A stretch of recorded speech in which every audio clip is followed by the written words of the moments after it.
ऐसे बाबा, जी हाँ, ऐसे बाबा के बारे में आज मैं आप सभी लोग को चौंकाने वाली जानकारी देने वाला हूँ, जिससे आप दंग रह जाएंगे। ऐसे बाबा, ऐसे हठ योगी, जिनके सामने साइंस भी फीका पड़ जाता है। साइंस की सोच जहाँ से खत्म होती है, वहाँ से वो बाबा की सोच चालू होती है, स्टार्ट होती है, प्रारंभ होती है। ऐसे बाबा, जी हाँ, ऐसे हठ योगी बाबा जो कि आप बिलीव नहीं कर पाएंगे, उनके बारे में आज मैं बता रहा हूँ। आप चाहे तो कितने देर ऐसे बैठ सकते हैं, 1 घंटे, 2 घंटे, 24 घंटे, 7 दिन, 8 दिन, मगर वो बाबा पिछले 22 सालों से ऐसे ही निरंतर बैठ के तपस्या कर रहे हैं। ऐसे 22 सालों से, जी हाँ, 22 सालों से निरंतर बैठ के तपस्या कर रहे हैं।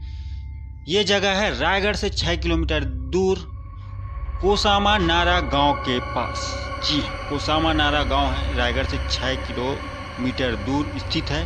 वहाँ पे ये बाबा तप करते हुए बैठे हैं। आप वहाँ विजिट करके देख भी सकते हैं। तो उन्हीं बाबा के बारे में आज मैं बताने वाला हूँ। जहाँ से साइंस की सोच खत्म होती है, वहाँ से उनकी सोच प्रारंभ होती है।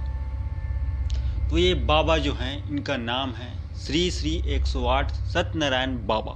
जी हाँ, ये 22 सालों से एक जगह बैठे हैं, तप कर रहे हैं। ये सुबह 7 बजे से या 6 बजे से लेके रात में 12 बजे तक तपस्या में लीन रहते हैं। रात में 3-4 घंटे के लिए ये अपना आँख खोलते हैं, मगर वो वहीं पे बैठे रहते हैं और सभी जो भी दर्शनार्थी वहाँ जाते हैं उनको दर्शन करते हैं, और वो जो भी इच्छा मुराद लेके जाते हैं, उनकी इच्छाएं वहाँ पूरी होती है। उनको मैं इंसान का नाम नहीं दे सकता, क्योंकि वो एक शिवदूत हैं, शिव जी के बहुत बड़े भक्त हैं वो। कहानी उनकी ये है, उनका जो जन्म हुआ था देवरी के डुमरपाली गांव में, उनका जन्म हुआ है 12 जुलाई सन 1984 को। 12 जुलाई सन 1984 को उनका जन्म हुआ था, और जन्म के बाद से ही वो बहुत बड़े भक्त थे। वो शिवलिंग की पूजा करते थे और दिन भर वो नाम लेते रहते थे भगवान का। एक दिन क्या हुआ, वो 7 दिन तक का ऐसे ही धुनी रमा के तपस्या में लीन हो गए। बचपन में ही ऐसे ही तपस्या में लीन हो गए, और फिर उसके घर वालों ने समझाया तो वो मान गए और फिर घर आ गए। और फिर एक दिन की बात है, वो स्कूल गए और घर से स्कूल जाने के लिए निकले ही थे तो 16 फरवरी 1998 के दिन वो अपने घर से 18 किलोमीटर दूर पैदल चल के गए। वैसे बचपन में ही पैदल चल के गए और 18 किलोमीटर दूर स्थित कोसम नारा गांव में जाके बैठ गए, और 2 पत्थर को सामने रख के अपना जो जीभ है, जी हाँ, जीभ है, उसको काट के वहां पे अर्पित कर दिए।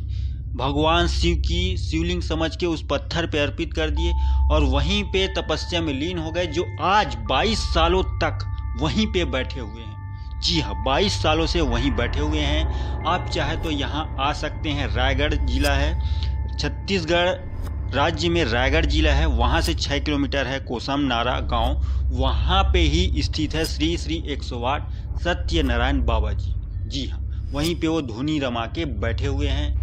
तो यहाँ पे आप देख सकते हैं इस तरीके से धुनी रमा के बैठे हुए हैं। यहाँ पे हमेशा आग जलते ही रहता है निरंतर 24 घंटे हर दिन। और देख सकते हैं इस शिवलिंग और शेषनाग के पीछे में वो अवतरित हुए बैठे हुए हैं। दोस्तों, यहाँ पे आप अगर एक बार आते हैं दर्शन के लिए तो ये आपका भाग्य उदय होगा।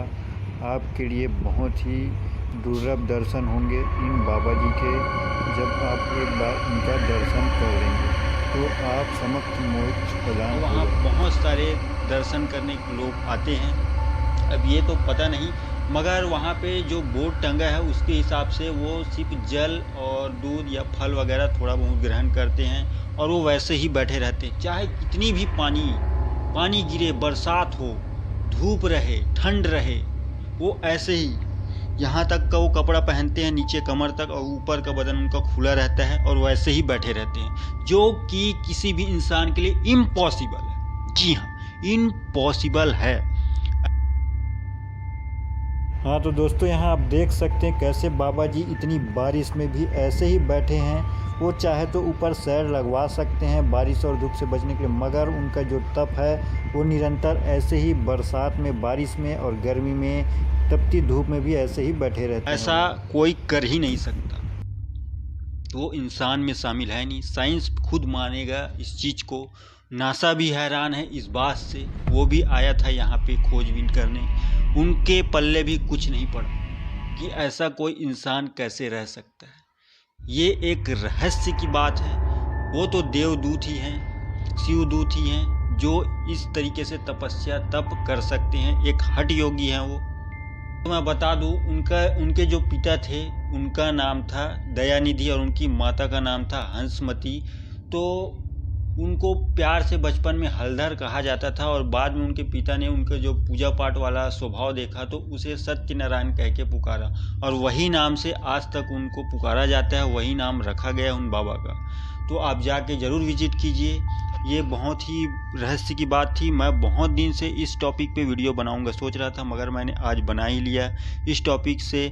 और आप जाके विजिट कर सकते हैं उनके बारे में, गूगल पे भी सर्च करके आप देख सकते हैं श्री श्री 108 सत्यनारायण बाबा, आपको पूरी हिस्ट्री वहाँ पे दिखाई दे देगी। तो ये वीडियो, ये जानकारी आपको कैसी लगी प्लीज़ मुझे कमेंट करके ज़रूर बताएं। और आगे भी ऐसे ही रहस्यमय बातें आपके सामने लेके आते रहूँगा मैं। तो नीचे प्लीज़ कमेंट में ओम नमः शिवाय ज़रूर लिखें। अगर ये वीडियो अच्छी लगी हो तो लाइक ज़रूर कर देना, और नए आए हैं इस चैनल पे तो सब्सक्राइब कर लेना, क्योंकि ऐसे ही हैरान कर देने वाले वीडियो बातें यहाँ पे सुनने को मिलेगी आपको। तो आज के लिए बस इतना ही। अगर फेसबुक पर देख रहे हैं तो पेज भी ज़रूर लाइक कर दिए। तो आज के लिए बस इतना ही। आपका दिन शुभ हो। धन्यवाद। हर हर महादेव।